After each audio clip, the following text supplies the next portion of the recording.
तो चर्चा आप किस पे करवा रहे हो? यानी इनकी जो सलाहकार हैं, इनके जो मंत्रिमंडल के साथी हैं, वो इन मुख्यमंत्री की जितनी भद पिटवाते नहीं, इतना शायद दूसरा कोई पिटवाता नहीं होगा।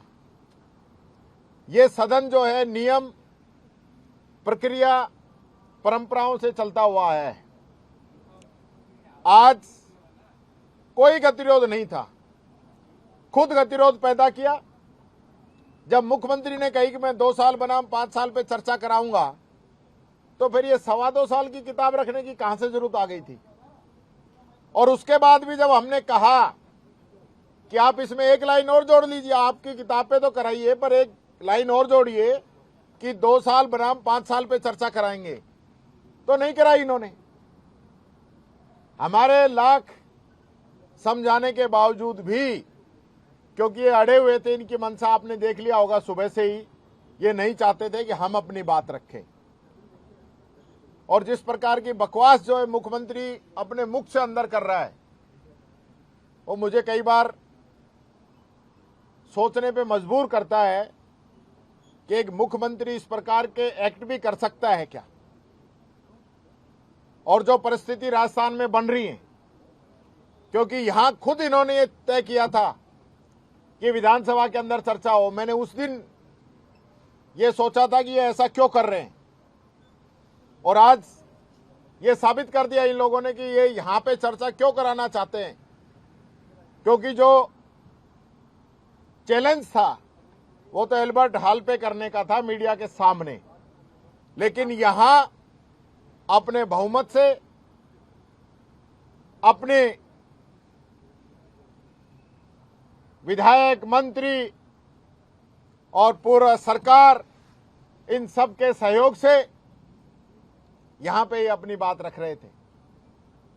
तो आप समझ गए होंगे, ऐसा कमजोर मुख्यमंत्री जो खुल के बात नहीं कर सके और यहां सरकारी संस्थाओं का दुरुपयोग करते हुए, क्योंकि ये चर्चा भी पहली बार ही हुई है, इस प्रकार से कभी कोई चर्चा हुई नहीं। और अब तो आप देखिए, एक बात मेरे को याद आ गई, हमारे एक कहावत है कि जब धरती में ही सोना है तो फिर सकड़ाई क्यों भुगते?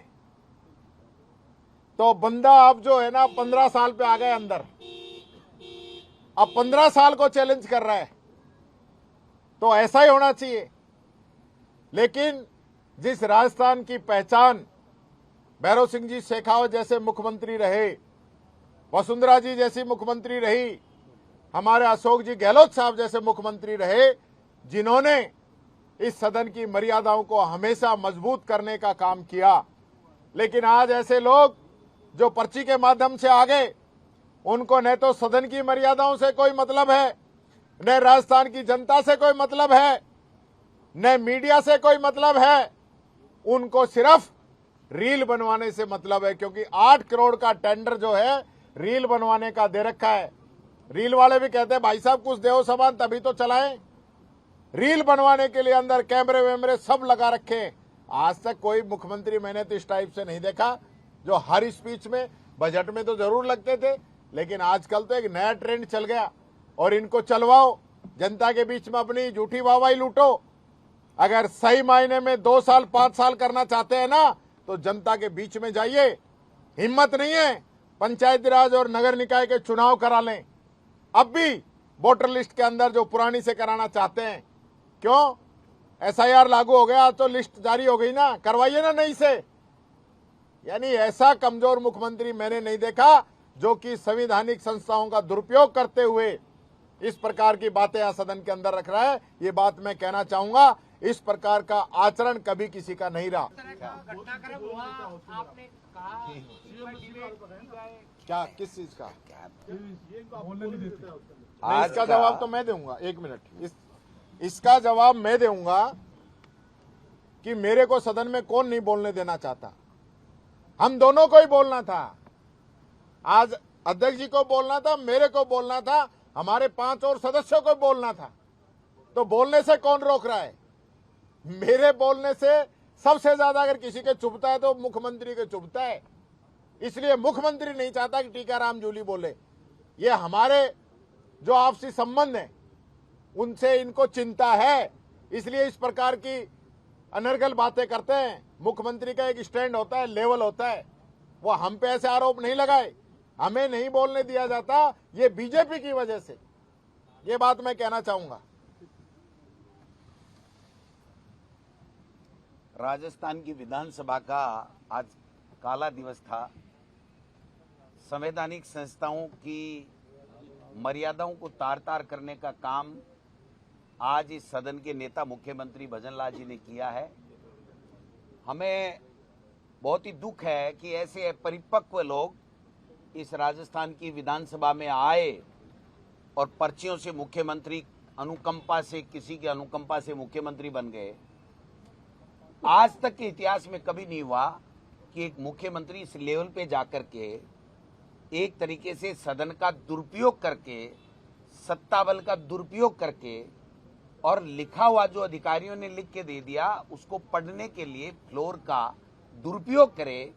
ये निंदनीय है और मैं समझता हूं कि इनको अपनी कुर्सी की चिंता सता रही है। ऊपर से मैसेज आ चुका है कि आप पूरी तरीके से फेल हो, आपसे शासन संभल नहीं पा रहा है, आपसे जनता की सुनवाई, जनता के काम हो नहीं रहे हैं।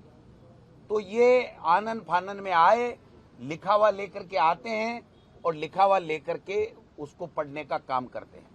आज तक के इतिहास में कभी हुआ ऐसा कि 4 बार सदन स्थगित हुआ, मुख्यमंत्री ने कोई चर्चा नहीं की, संसदीय कार्य मंत्री ने कोई प्रस्ताव नहीं दिया, केवल एक ही बात कही, हमारे मुख्यमंत्री को आखिरी बार बोलना है। अब आखिरी बार कैसे है, मुझे तो लगता है कि इस विधानसभा के सत्र के बाद में कुछ न कुछ गड़बड़ जाला इनका होने वाला है। आखिरी बार बोलना है इसलिए बोलेंगे, क्योंकि बजट में तो दिया कुमारी जी बोल गई और बजट की रिप्लाई में भी दिया कुमारी जी बोल गई। तो मुख्यमंत्री भरा पड़ा था और एक तरीके से अपनी विफलताओं का विलाप छाती ठोक ठोक के इस तरीके से करे। मैं समझता हूं कि ये सदन की गरिमाओं को तार तार करने का काम किया है। इतना ही शौक है तो सरकारी दस्तावेज जो सरकारी अधिकारी हमारे लिए प्रगति प्रतिवेदन बनाते थे वो इनके लिए बनाते हैं। अगर प्रगति प्रतिवेदन को ही पढ़ने के लिए मुख्यमंत्री का चयन हुआ है तो इससे बड़ी शर्म की बात, इससे बड़ी कोई भी असंवैधानिक बात कोई हो नहीं सकती। मुख्यमंत्री का एक लेवल होता है, एक गरिमा होती है, वो बात करता है, आता है, बुलाता, कहता कि आइए आप क्या चाहते हो।